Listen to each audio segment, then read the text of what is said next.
Please don't forget subscribe to the channel and hit the bell to get notified of new daily videos. My name is Uriel, or it used to be before I became this thing. I was a night shift tech for Synapse Solutions, a company that handled secure data, or at least that's what they told the public. My job was mundane: monitor server farms, run diagnostics, fix whatever broke in the dead of night. I loved the quiet, the isolation.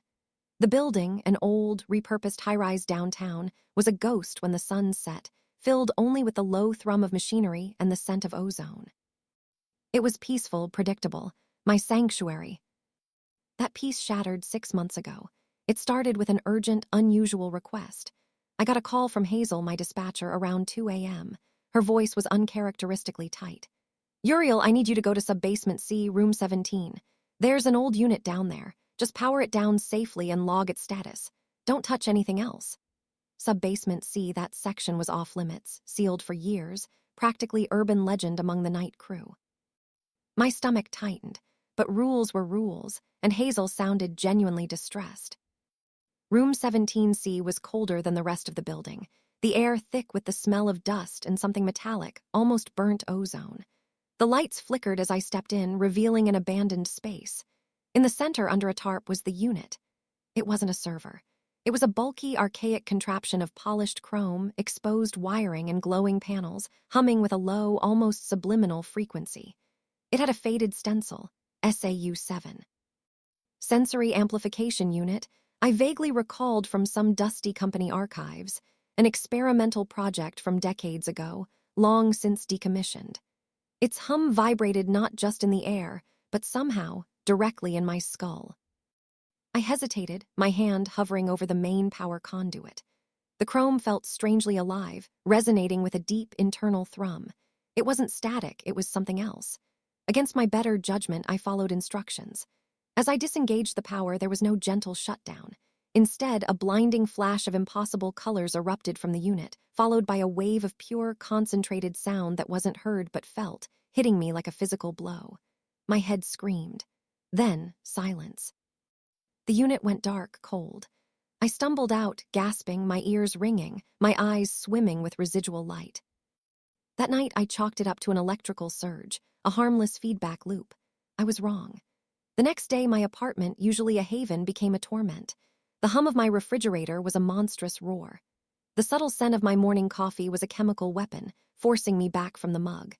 My skin felt like it was stripped bare, every brush of fabric, every change in air pressure, an agonizing assault.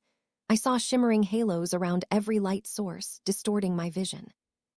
Hazel called, concerned. My voice, I noticed, was a strained whisper, as if speaking normally would tear my throat. Sleep was worse.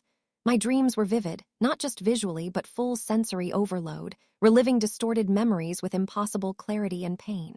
I saw the ghost of my childhood dog, felt the warmth of his fur, heard his phantom bark so clearly it was real. Then the hallucinations started. Faint, ghostly afterimages of people in my peripheral vision, gone when I turned.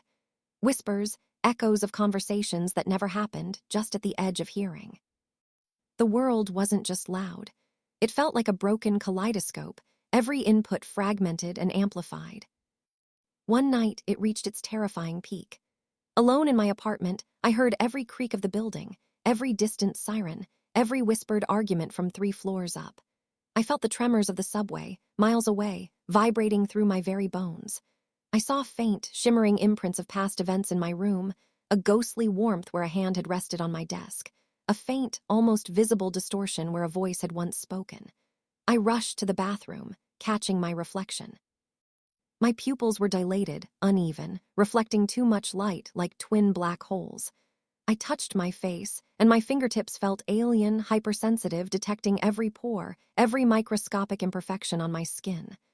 I tried to shut it out, pressed my hands against my ears, squeezed my eyes shut, but it was all inside me.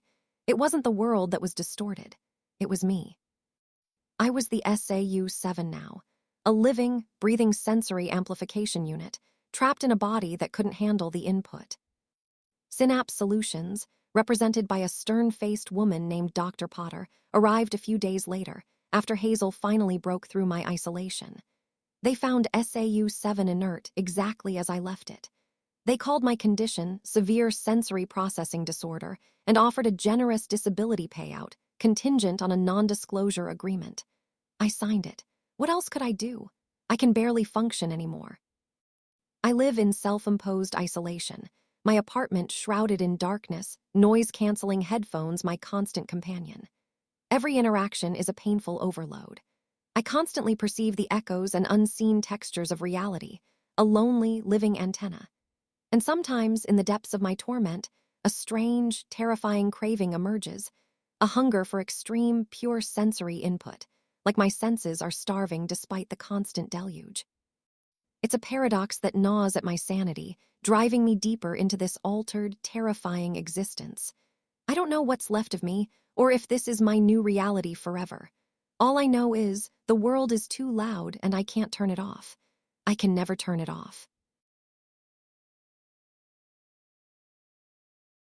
If you enjoyed this video, please hit the thumbs up button to like it.